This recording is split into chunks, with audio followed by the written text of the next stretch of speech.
الحمد لله المتوحد بجلال ذاته وكمال صفاته، والصلاة والسلام على نبيه محمد المؤيد بساطع حججه وواضح بيناته وعلى آله وأصحابه وضاد طريق الحق وهماته، والصلاة والسلام على سيد الأنبياء والمرسلين. أما بعد، فأعوذ بالله من الشيطان الرجيم. بسم الله الرحمن الرحيم. إن الله وملائكته يصلون على النبي يا أيها الذين آمنوا صلوا عليه وسلموا تسليما. اللهم صل على سيدنا وشفينا ومولانا محمد وعلى آله وأصحابه أجمعين. حمد و صلاۃ و سلام کے بعد میرے انتہائی مکرم واجب الاحترام صاحبزادہ والا شان ہمارے پیر و مرشد کے صاحبزادے اور بہت ہی پیارے صاحبزادے ہیں. اس کی وجہ یہ ہے کہ دیکھیں مرشد کریم کا یہ آج 17واں عرس ہے. پہلے سال سے لے کر آج 17 سال ہو چکے ہیں. یہ ہمت کرتے ہیں اور علی عظیم الشان محفل کا انعقاد کرتے ہیں. ساتھ میں جو سبیل قادریہ ہے آپ تمام جانتے ہیں کس شان سے یہ چلاتے ہیں. الحمدللہ یہ پیارے صاحبزادے ہیں، منظور نظر ہیں. آج یہ محفل عرس کی تقریب ہے. اس میں کئی خوبصورت چہرے ہیں. برادر مکرم حضرت علامہ مفتی سید محمد عمران شاہ صاحب اصغر القادری دامت برکاتہ العالیہ جو پیر و مرشد کے بہت ہی مقرب ہیں، منظور نظر یہ ہیں، مقرب ہیں وہ. اور ہم جانتے ہیں نا کہ ہم مرشد کریم سے ہمارا تعلق ہے کہ اللہ پاک نے ان کو کس برکتوں سے نوازا ہے. وہ اگرچہ الگ بات ہے کوئی اپنا ذکر نہیں کرتا، اپنی تعریف نہیں کرتا، لیکن حقیقت یہ ہے کہ اللہ نے کرم فرمایا. مرشد کریم کی خاص نظر ہے ان کے اوپر. انہوں نے مجھے مفکر اسلام کہا، یہ ان کی محبت ہے. نہ میں مفکر اسلام ہوں، میں تو اس در کا کتا ہوں. ان کی محبت ہے، انہوں نے ان القاب سے نوازا. حضرت قبلہ سائنگو رحمۃ اللہ تعالی علیہ کے برادر محترم سید غلام نبی شاہ صاحب موجود ہیں، سید جنید شاہ صاحب، علامہ سید عبید شاہ شیرازی دامت برکاتہ العالیہ، دیگر بھی حضرات ماشاءاللہ یہاں موجود ہیں. فردن فردن نام لینا ممکن نہیں ہے. یہ عرس کی محفل ہے. دیکھیں قبلہ شاہ صاحب نے جو مجھے موضوع عنایت فرمایا تھا، میں اسی سے ملتا جلتا کچھ باتیں عرض کروں گا.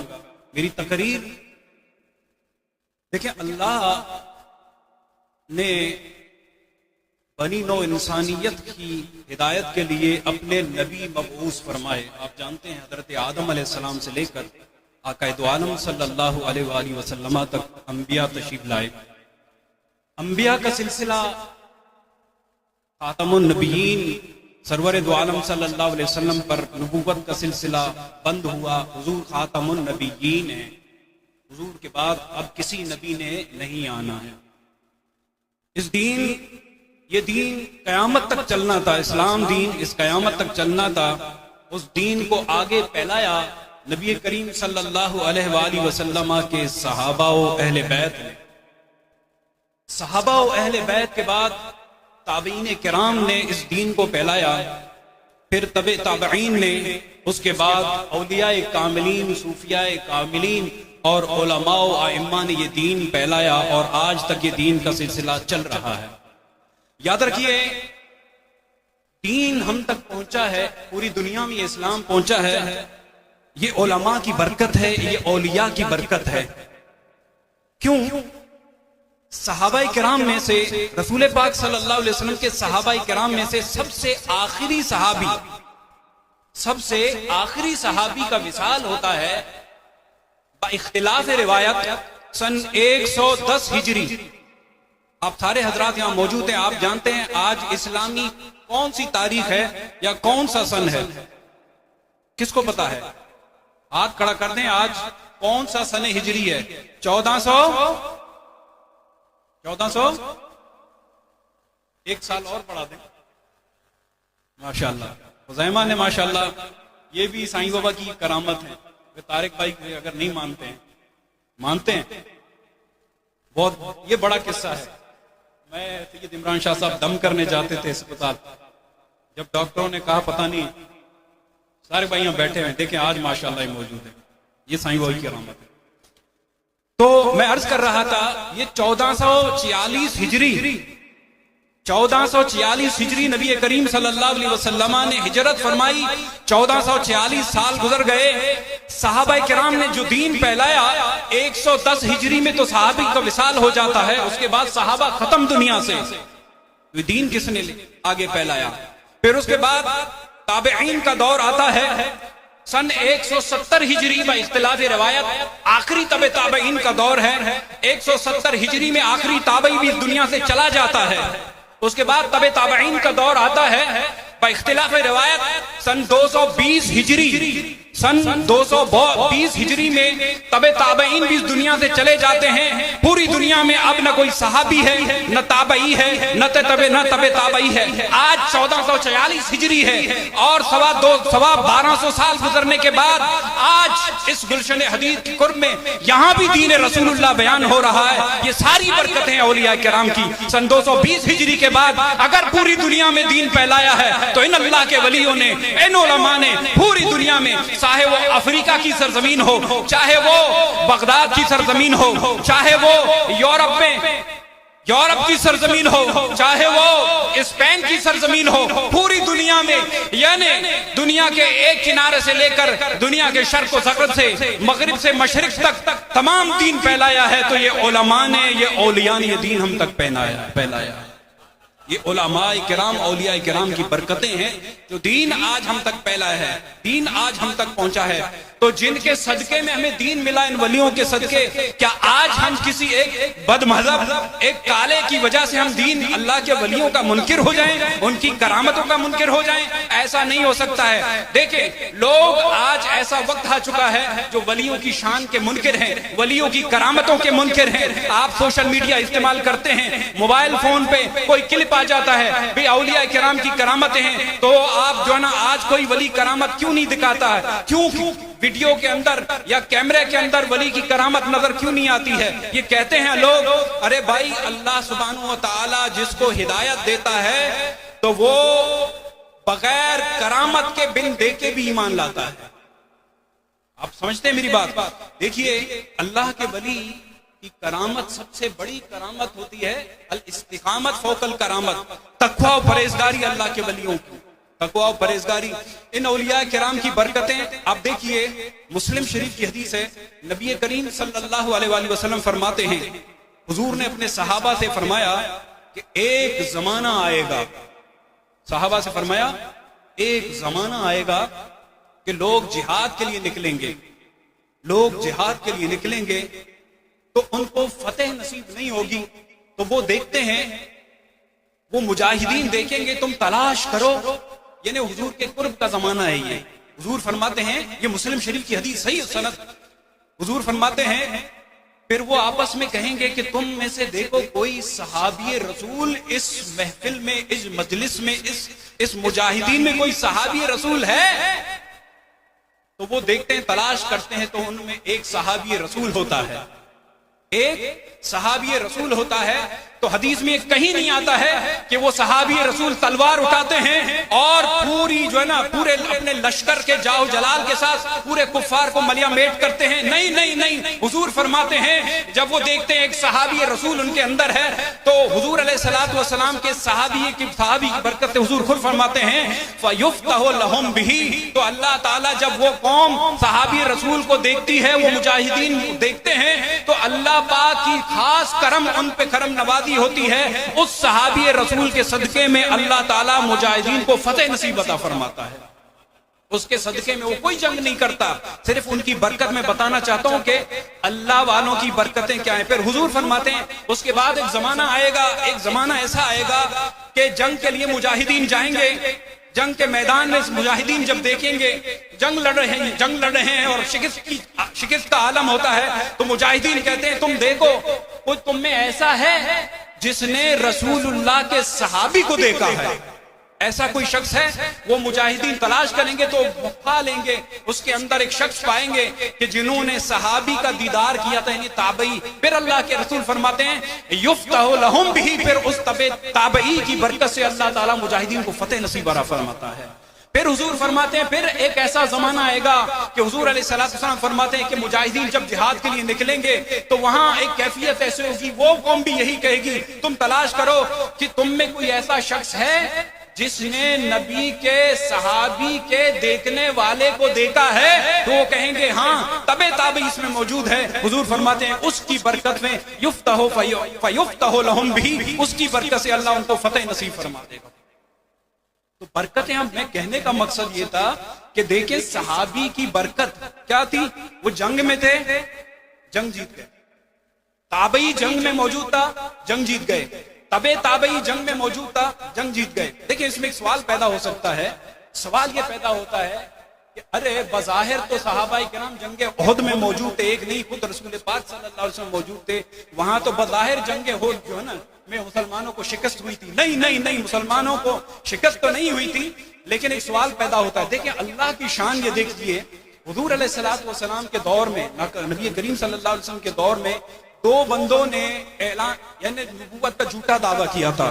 دو بندوں نے، مسیلمہ کذاب نے اور اسود انسی، اسود وہ کالا کوا تھا ایک، اس نے جو ہے نا نبوت کا جھوٹا دعویٰ کیا تھا. اسود یعنی بہت کالے کو کہتے ہیں. ان دونوں نے نبی کریم صلی اللہ علیہ وسلم کے زمانے میں نبوت کا دعویٰ کر لیا تھا. پھر دیکھیں میں آپ کو مثال کیا سمجھانا چاہ رہا ہوں. یہ اللہ کی شان ہے کہ اللہ تعالیٰ کبھی کس ولی کی کس برکت سے کیا کر دیتا ہے، رب کی شان ہے، لیکن برکتیں اس کی ہوتی ہیں. مسیلمہ کے پاس جب حضرت حبیب بن زید رضی اللہ تعالیٰ صحابی رسول جاتے ہیں تو وہ مسیلمہ کذاب کیا کرتا ہے، رسول پاک صلی اللہ علیہ وسلم کے صحابی کے ہاتھ کو بھی کاٹتا ہے. پورا طویل واقعہ ہے، مختصر. پھر کہتا ہے کہ تم گواہی دیتے ہو کہ رسول اللہ صلی اللہ علیہ وسلم اللہ کے رسول ہے، تو وہ کہتا ہے میں گواہی دیتا ہوں. پھر یہ کہتا ہے کہ تم گواہی دیتے ہو میں اللہ کا رسول ہوں. تو وہ فرماتے ہیں کہ ان اذنائے سممن، تمہاری اس بکواس سے میرے کان جو ہے نا بہرے ہیں، میں سن نہیں سکتا ہوں. پھر وہ کیا کرتا ہے، وہ مسیلمہ کذاب حضور علیہ السلام صحابی کے ایک ہاتھ کو کاٹتا ہے، دوسرے ہاتھ کو کاٹتا ہے، تیسرے پیر کو کاٹتا ہے، پھر چوتھے یعنی دوسرے پیر کو کاٹتا ہے. اس کے بعد حضرت حبیب بن زید کو وہ مسیلمہ کذاب آگ کے اندر ڈال دیتا ہے. کیا کرتا ہے، صحابی رسول ہیں، آگ کے اندر ڈال دیتا ہے تو ان کی شہادت ہوتی ہے. یہ صحیح و سند واقعہ. اب جو میں بات کرنے لگا ہوں، پھر باری آتی ہے اسود انسی کی. اس وقت اسود انسی کے پاس حضرت امام مسلم خولانی، حضرت عبداللہ بن صوب، یہ تابعی ہیں. حضور علیہ الصلوۃ والسلام کی زیارت نہیں کیے، ولی و تابعی ہیں. اسود انسی وہ بھی ایسا یعنی نبوت کا جھوٹا دعویٰ کرتا ہے. حضرت عبداللہ بن صوف امام مسلم خولانی کو جب اس کے دربار میں لایا جاتا ہے، صحیح سند، بالکل سند میں کوئی ایسی بات نہیں ہے، مختلف حدیث کتب میں موجود ہے. عبداللہ بن صوف تابعی ہیں، ان کو جب حضرت عبداللہ بن صوف کو اسود انسی کے دربار میں لایا جاتا ہے، جھوٹا مدعی نبوت، تو وہ کیا کرتا ہے، وہ یہ کرتا ہے کہ حضرت عبداللہ بن صوب کے لیے ایک آگ جلاتا ہے اور اپنے مشیروں کو کہتا ہے کہ یہ نبی کا کلمہ گو ہے نا، میری نبوت کو نہیں مانتا ہے، اس کو پکڑ کے آگ کے اندر ڈالو. عبداللہ بن صوب کو آگ کے اندر ڈالا جاتا ہے. آگ کے اندر جب ڈالا جاتا ہے، اللہ اکبر، وہ آگ حضرت عبداللہ بن صوب کے لیے گلے گلزار بن جاتی ہے. گلزار، وہ آگ گلزار بن جاتی ہے. وہ اسود انسی کے اوپر ایک خوف طاری ہو جاتا ہے کہ یہ کیسا بندہ ہے، اتنی دہکتی آگ کے اندر ہم نے ان کو ڈال دیا اور ان کو کچھ پرواہ نہ ہوئی. تو وزیروں نے کہا کہ یہ ہمارے لیے خطرہ ہے، یمن کے ملک کے لیے خطرہ ہے، اس کو در بدر کر دے یہاں سے. حضرت عبداللہ بن صوب کو نکالا جاتا ہے. مدینے میں پہنچتے ہیں، حضرت عمر فاروق رضی اللہ تعالیٰ مسجد نبوی میں دیکھتے ہیں نماز پڑھ رہے ہیں. حضرت عمر فاروق رضی اللہ تعالیٰ عنہ حضرت عبداللہ بن صوب امام مسلم خولانی رضی اللہ تعالیٰ عنہ سے کہتے ہیں کہ تم کہاں سے ہو؟ کہتا ہے یمن سے ہوں۔ تو کہتے ہیں عمر فاروق یمن میں ہمارا ایک دوست جس نے اسود انسی کے سامنے مقابلہ کیا تھا، آگ میں ڈالا تھا، جس کے لیے آگ گلزار بن گئی، بات پڑھ رہے ہیں۔ حضرت عمر فاروق رضی اللہ تعالیٰ عنہ حضرت عبداللہ بن صوب امام مسلم خولانی رضی اللہ تعالیٰ عنہ سے کہتے ہیں کہ تم کہاں سے ہو؟ کہتا ہے یمن سے ہوں۔ تو کہتے ہیں عمر فاروق یمن میں ہمارا ایک دوست جس نے اسود انسی کے سامنے مقابلہ کیا تھا، آگ میں ڈالا تھا، جس کے لیے آگ گلزار بن گئی تھی، کیا تم اس کو جانتے ہو؟ تو وہ امام مسلم خولانی خاموش ہو جاتے ہیں۔ وہ فاروق اعظم ہیں۔ فاروق اعظم فرماتے ہیں کہیں تم وہ عبداللہ بن صوب تو نہیں ہو؟ وہ کہتے ہیں کہ میں وہی ہوں۔ حضرت امام فاروق رضی اللہ تعالیٰ عنہ عبداللہ بن صوب کو اٹھاتے ہیں اور لے کے جاتے ہیں۔ وہاں حضرت ابوبکر صدیق رضی اللہ تعالیٰ موجود ہوتے ہیں۔ حضرت ابوبکر صدیق رضی اللہ تعالیٰ یہاں بیٹھے ہیں، عمر فاروق یہاں بیٹھے ہیں۔ حضرت عبداللہ بن صوب کو عمر فاروق بیچ میں بٹھاتے ہیں اور کہتے ہیں کہ الحمدللہ، اللہ کا شکر ہے کہ اللہ تعالیٰ نے نبی کریم صلی اللہ علیہ وسلم کی امت میں اس مرد مجاہد کی ہمیں زیارت کرائی کہ جس کے لیے اللہ نے حضرت ابراہیم خلیل اللہ کی طرح آگ کو گلے گلزار کر دیا تھا۔ تو یہ بتانے کا مقصد یہ تھا کہ اللہ کی حکمتیں ہیں، کبھی صحابی شہید ہوتے ہیں تو تابعی اللہ تعالیٰ ان کو بچا دیتا ہے، یہ اللہ کی حکمتیں ہیں، یہ کرامتوں کا ظہور یہ اللہ کی مرضی سے ہوتا ہے۔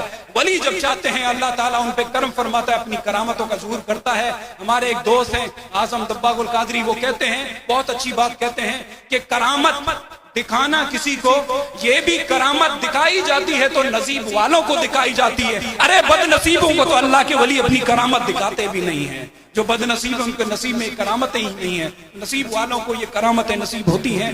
دیکھیں عقل پر دین کا انتخاب کبھی نہ کریں، کبھی بھی عقل پر، یہ عقل انسان کو جو نا برباد کر دی ہے۔ شاعر کہتا ہے عقل قربان کن پیش مصطفیٰ، نبی کریم صلی اللہ علیہ وسلم کی بارگاہ میں عقل قربان کرو۔ دیکھیں عقل میں ساری باتیں نہیں آتی ہیں۔ حضرت امام جعفر صادق رضی اللہ تعالیٰ عنہ کے زمانے میں عقل دیکھو اگر صحیح استعمال کی جائے، امام جعفر صادق رضی اللہ تعالیٰ عنہ کے زمانے میں ہوا یہ تھا کہ ایک شخص تھا، وہ خدا کا منکر تھا کہ خدا نہیں ہے، کہ خدا کا وجود نہیں ہے۔ جیسے کہ آج کل لبرلزم جو کہتے ہیں کوئی خدا نہیں ہے، انسان بس پیدا ہوا، یہ کائنات خود بخود، یہ کائنات بنی خود بخود ختم ہو جائے گی، کوئی کچھ بھی نہیں ہے۔ نہیں ایسی بات نہیں ہے، اس رب نے ہماری تخلیق کی ہے۔ وہ رب آپ اگر صرف اپنی آپ جو نا تخلیق دیکھیں، ایک دن کا بچہ جب پیدا ہوتا ہے، آپ ایک دن کا بچہ جب پیدا ہوتا ہے تو اس ایک دن کے بچے کو اللہ سبحانہ و تعالیٰ کی شان دیکھ لیے۔ ایک دن کا بچہ ڈاکٹر جب اس کو پکڑتے ہیں، ماں کے قریب لاتے ہیں، وہ چھوٹا سا بچہ اپنا منہ بولتا ہے، ماں کے پستان کی طرف منہ ڈالتا ہے اور سمجھتا ہے کہ میری غذا اللہ نے ان پستانوں میں رکھی ہوئی ہے۔ اللہ فرماتا ہے وَهَدَيْنَاهُ النَّجْدَيْنِ، ہم رب العالمین نے اس نفس کو ان دو ابری ہوئی چیزوں کی طرف ہدایت دی ہے۔ یہ اللہ کی شان ہے۔ بچے کو کس نے بتایا کہ تیری غذا یہاں پر ہے؟ امام جعفر صادق رضی اللہ تعالیٰ عنہ کی بارگاہ میں شخص آیا، منکر تھا خدا کا۔ امام جعفر صادق رضی اللہ تعالیٰ عنہ کشف کے مالک تھے، کشف کے وہ مالک تھے، وہ کشف تھا، ہم تو غلام۔ امام جعفر صادق رضی اللہ تعالیٰ عنہ کی بارگاہ میں جب وہ شخص آیا، اس نے کہا کوئی خدا نہیں ہے، اگر خدا ہے تو مجھے بتائیے۔ امام جعفر صادق رضی اللہ تعالیٰ عنہ کشف کے مالک تھے، آپ نے کوئی دلیل نہیں دی ان کو، آپ نے صرف اتنا فرمایا کہ یہ بتائیے کبھی آپ نے کشتی میں سمندر میں کشتی کا سفر کیا ہے؟ کہ کشت سے جان گئے تھے تو اس نے کہا کہ ہاں سفر کیا ہے کشتی میں۔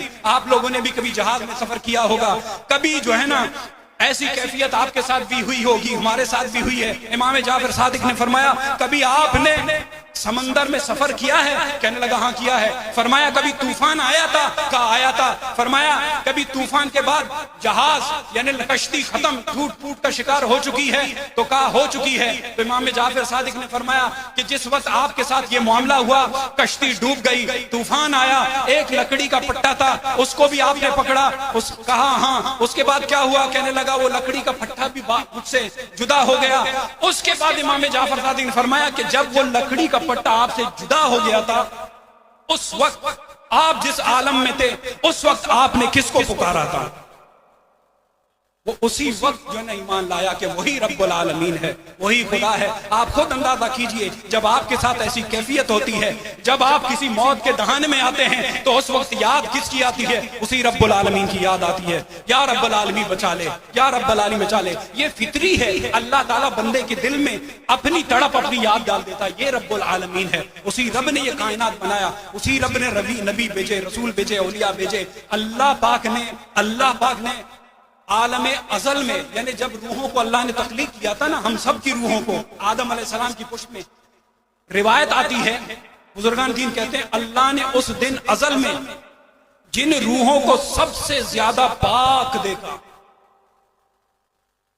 جن روحوں کو سب سے زیادہ پاک و طاہر دیکھا، ان سب کو دنیا میں اپنے حبیب کی صحابیت نصیب فرمائی۔ اور نبی ہو اور نبی کا صحابی کس شان کا مالک ہوگا؟ یعنی جن کو رب چنے اپنے حبیب کے صحابیت کے لیے، تو کبھی کسی صحابی کے متعلق کوئی بات نہ لانا دل میں، بالکل نہیں لانا۔ اللہ نے ان کو چن لیا ہے۔ صحابی کبھی عمل سے نہیں بنتا، یاد رکھیں، یعنی نماز سے، روزے سے صحابی وہ ہے جنہوں نے چہرے مصطفیٰ دیکھا ہے، وہ جنتی بن گئے۔ ایمان شرط ہے کہ ایمان کی حالت میں دیکھا اور دنیا سے ایمان کی حالت میں چلا گیا، وہ صحابی ہے، بھلے انہوں نے ایک نفل بھی نہ پڑھا ہو، ایک روپیہ بھی راہ خدا میں خرچ نہ کیا ہو، وہ جنتی بن جاتا ہے۔ کسی بہکاوے نہ آئیں۔ تاریخ کی کتابوں میں بہت ساری باتیں ہیں، جھوٹ اور سچ ملی ہوئی ہیں، بلکہ تاریخ کی کیا بات کرتے ہیں، حدیث کتب میں علماء یہاں بیٹھے ہیں، حدیث کی ایک اصطلاح ہے موضوع روایت۔ موضوع روایت کس کو کہتے ہیں؟ موضوع کہتے ہیں جھوٹی بات کو، جھوٹی حدیث کو۔ حدیث کی کتاب میں جھوٹی روایتیں موجود ہیں تو تاریخ میں روایتیں کیسے نہیں ہو سکتی ہیں؟ کبھی تاریخ کی باتیں نہ کریں، ہم تو رسول اللہ کے فرمان کی طرف نظر کریں کہ اتقوا اللہ فی صحابی، اللہ اللہ اللہ فی صحابی، میرے صحابہ کے متعلق اللہ سے ڈرو۔ یہ صحابہ کی برکتیں، یہ کامل اللہ کے ولی جنہوں نے ہماری تربیت کی، یہ اللہ کے ولی، یہ ہمیں درس دیا کرتے تھے، اللہ کے محبوب صلی اللہ علیہ وسلم کے غلاموں سے محبت کا درس دیا کرتے تھے، اللہ کے محبوب صلی اللہ علیہ وسلم کے اہل بیت سے محبت کا درس دیا کرتے تھے۔ ان کی محفل میں گواہ علماء موجود ہیں اور دیگر مریدین موجود ہیں۔ کبھی سائیں بابا کی محفل میں کوئی بتائے، ثبوت کے ساتھ پیش کرے کہ سائیں بابا کا نعرہ کسی نے لگایا ہو؟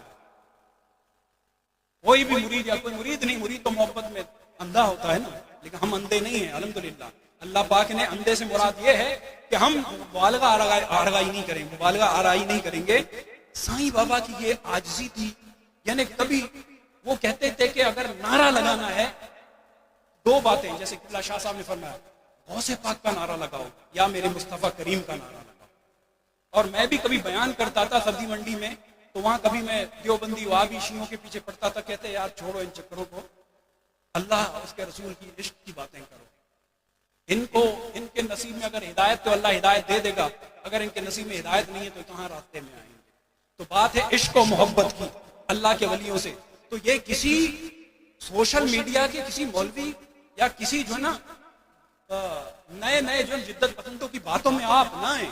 یقین کیجئے ایمان بالکل ایسا ایمان ہو، آنکھیں بند ہو کہ بھائی شیطان کچھ بھی کہے، شیطان کچھ بھی کہے، ہمیں اپنے مسلک پہ اتنا اعتماد ہے، اتنا یقین ہے کہ ہم کہیں کہ ہمارا ہی مسلک سچا ہے۔ یہ دوغلی کیا ہے؟ یعنی آپ کے تو یہ بھی ٹھیک ہیں، یہ بھی ٹھیک ہیں، یہ منافقت ہے۔ یقین کیجئے میں ایک ڈاکٹر کے پاس گیا تو ڈاکٹر صاحب کے پاس علاج کرنے کے لیے جانا پڑتا ہے، تو ڈاکٹر صاحب کہنے لگے اس وقت دنیا میں دو مسلک سچے ہیں، دنیا میں اس وقت دو مسلک سچے ہیں، ایک بریلوی اور ایک دیوبندی، اس کے علاوہ سارے جھوٹے ہیں۔ میں نے کہا میں آپ کی بات مانوں یا اپنے نبی کی بات مانوں؟ کہنے لگا کیا مطلب؟ میں نے کہا میرے نبی کریم صلی اللہ علیہ وسلم فرمایا ستفترق امتی 73 فرقۃ کلھم فی النار الا واحدہ۔ حضور نے فرمایا میری امت میں 73 فرقے بنیں گے جس میں سے 72 جہنم میں جائیں گے، ایک جو ہے نا اس میں جنتی ہوگا۔ تو میں نے کہا ایک وقت میں ایک ہی فرقہ صحیح ہوگا، دوسرا صحیح نہیں ہو سکتا۔ یہ حضور کی حدیث کے مطابق یہ آپ لوگ نا اپنے آپ کو نکالیں اس چیز سے کہ یہ بھی صحیح ہے وہ بھی صحیح ہے، نہیں، ایک ہی صحیح ایک ہو سکتا ہے۔ عقائد کے معاملے میں اگر ہم کہتے ہیں کہ حضور علیہ الصلوۃ والسلام کو اللہ نے علم غیب عطا فرمایا، ایک کہتا ہے نہیں فرمایا، تو آپ کیا کہیں گے؟ یعنی وہ بھی صحیح ہے آپ بھی صحیح ہیں، تو پھر کیا فائدہ؟ ہم کہتے ہیں کہ اللہ کے ولیوں کی شان یہ ہے کہ اپنے مریدوں کو قیامت کے دن بخشوا دیتے ہیں۔ آپ کہتے ہیں نہیں کسی کو یہ اختیار نہیں، اللہ جس کو چاہے، تو بتائیں دو عقیدے ہوئے نہیں، آپ کس عقیدے کی بات کرتے ہیں؟ تو اللہ کے ولیوں کی عقیدے کی بات کریں، ان سے محبت کریں، اولیاء کرام صحیح العقیدہ علماء کو سنیں، یعنی بالکل صحیح العقیدہ علماء کو سنیں، اور سوشل میڈیا کی اس چیزوں سے بچیں، یہ آپ کو گمراہی کی طرف یہ چیزیں لے کے جائیں گی۔ اللہ کے ولی کی نسبت سے آخری بات کرتا ہوں، کیونکہ جس کا کانا اسی کا گانا، یہ تو ہوتا ہے نا، جن کی برکت سے سب کچھ ملا ہے، اگر ان کا ہم ذکر خیر ہی نہیں کریں تو ان کے حکم سے یہ سارا ذکر انہی کی نسبت سے ذکر خیر ہو رہا ہے۔ تو جب میرے مرشد کریم کے وصال کا وقت قریب تھا، ہاسپٹل میں داخل تھے، ملیر میں المصطفیٰ اسپتال، وہاں پر میرے مرشد کریم داخل تھے، تو میں اور علامہ عمران شاہ صاحب، ہم دونوں، آپ جانتے ہیں بزرگ تھے بابا نظام الدین، نقشبندی سلسلے کے بزرگ تھے، اور اللہ نے ان کو کشف عطا فرمایا تھا، یعنی کشف ان کو عطا فرمایا تھا، ہم تو کوئی کشف کے مالک نہیں ہیں۔ ان کے کشف کا یہ عالم تھا، گواہ ہیں کہ مثال دیتا ہوں ایک، ان کے کشف کیا اللہ نے ان کو علم کیسے نوازا ہے۔ ہمارے ہی کسی قریبی کے ایک گاڑی چوری ہو گئی، کار مرگلا کار تھی، وہ چوری ہو گئی۔ ہم جب بابا نظام کے پاس گئے، بابا بتائیں ذرا کہ وہ کار کہاں ہے؟ کشف کا یہ عالم تھا، بابا نظام نے کہا گلستان جوہر میں رابعہ سٹی ہے، بلاک 4 ہے یا 5 ہے، بلاک فلاں بلاک کے اندر نیچے وہ گاڑی کھڑی ہوئی ہے۔ ایسے کشف کے مالک تھے بابا نظام، اللہ نے ان کو نوازا تھا، اور اللہ پاک کی طرف سے خدمت کی ذمہ داری شان یہ ہے کہ وہ ہمارے پیر مرشد کے خاطر ہیں۔ حضرت عبداللہ شاہ صاحب رحمۃ اللہ تعالیٰ کی طرف سے وہ خدمت انہوں نے کی بابا نظام نے عرصے تک۔ جب قبلہ سنگر رحمۃ اللہ تعالیٰ کے وصال کا وقت قریب آیا تو ہم بابا نظام کے پاس گئے، میں اور علامہ عمران شاہ صاحب اس بات کے گواہ ہیں۔ ہم لوگ گئے ان کے پاس، میں نے کہا بابا شاہ صاحب علیہ رحمہ بیمار ہیں، کافی علاج کر رہے ہیں، ان کی طبیعت ٹھیک نہیں ہو رہی ہے، تو کیا وجہ ہے، مطلب کیا کریں، آپ کچھ ہمیں مشورہ دیں۔ بیماری یہ کوئی وہ نہیں ہے، اللہ کے نبیوں پہ بیماری آئی ہے، اولیاء کرام پہ بیماری آئی ہے، یہ تو اللہ تعالیٰ کی شان ہے نا۔ اللہ کے محبوبوں پہ یہ آزمائش آتی ہے، چیزیں آتی ہیں۔ تو بابا نظام کے پاس جب ہم گئے تو بابا نظام نے کہا، ایک جملہ کہا، بابا نظام نے فرمایا بیٹے بات یہ ہے کہ رب العالمین احکم الحاکمین کی طرف سے جو زندگی کی ڈوری ہے سائیں بابا رحمۃ اللہ تعالی علیہ کی، وہ کاٹ دی گئی ہے۔ اللہ کے ولیوں کو پتہ چلتا ہے زندگی کی ڈوری اللہ پاک کی طرف سے کاٹ دی گئی ہے، یہ بابا نظام کے الفاظ تھے۔ اب اگر سائیں بابا اس دنیا میں مزید رہنا چاہتے ہیں، سائیں بابا اس دنیا میں اگر مزید رہنا چاہتے ہیں تو سائیں بابا سے آپ لوگ کہیں جو کائنات کے اندر ایک ہستی ہے، کائنات کے اندر ایک ہستی ہے، اس ہستی سے عرض کرنا اللہ کا ولی ہی کر سکتا ہے، ہم نہیں کر سکتے ہیں۔ اگر سائیں بابا کائنات کے اندر اس ہستی سے عرض کریں تو وہ ہستی رب العالمین کی بارگاہ میں دعا کریں تو پھر رب العالمین سائیں بابا کو مزید زندگی عطا فرمائے۔ آپ جانتے ہیں، میں نے کہا بابا وہ ہستی کون ہے؟ تو بابا نظام نے فرمایا کہ وہ ہستی کائنات کے اندر سیدہ کائنات حضرت طیبہ طاہرہ خاتون جنت رضی اللہ تعالی عنہا ہیں۔ وہ اگر اللہ کی بارگاہ میں سائیں بابا کے کہنے پہ عرض کریں تو اللہ تعالیٰ اس ڈوری کو دوبارہ ملا دیں۔ شان دیکھیے، ہم لوگ گئے پہلوان المصطفیٰ شاہ صاحب کو یاد ہوگا، سائیں بابا کے پاس ہم جب گئے، المصطفیٰ ہاسپٹل میں تھے یا گھر میں تھے، المصطفیٰ میں ضیاء الدین ہاسپٹل میں، پھر ہم گئے سائیں بابا رحمۃ اللہ علیہ کے پاس، ہم نے کہا سائیں بابا ہم بابا نظام کے پاس گئے تھے، ہم نے آپ کے لیے ان سے عرض کی کہ کچھ بتائیں، کچھ دعا کریں، تو انہوں نے کہا کہ بھئی یہ معاملہ ہے، اب سائیں بابا سے کہیں کہ اگر زندگی مزید اس دنیا میں رہنا ہے تو سیدہ کائنات حضرت طیبہ طاہرہ رضی اللہ تعالی عنہا کی بارگاہ میں آپ عرض کریں تو آپ کو اللہ تعالیٰ زندگی عطا فرمائے گا۔ اللہ اللہ اللہ اللہ، یہ اللہ والے، ان کو زندگی کہاں، وصال یار ان کو پسند ہے نا، وہ چاہتے ہیں کہ وہ کہتے بھی ہیں مر کے پہنچاؤں اس دل ربا کے واسطے، تو سائیں بابا نے فرمایا کہ نہیں، جب میرے رب نے مجھے یاد فرمایا ہے تو اس دنیا میں اب نہیں رہنا ہے، رب العالمین کی بارگاہ میں جانا ہے. یہ اللہ کے ولی ہیں، یہ اللہ کے ولی ہیں جن کی برکتیں ہیں. اس در سے وابستہ رہیں، اس در کے فیض سے مستفید ہوتے رہیں، دنیا اور آخرت سنور جائے گی. وما علینا الا البلاغ المبین.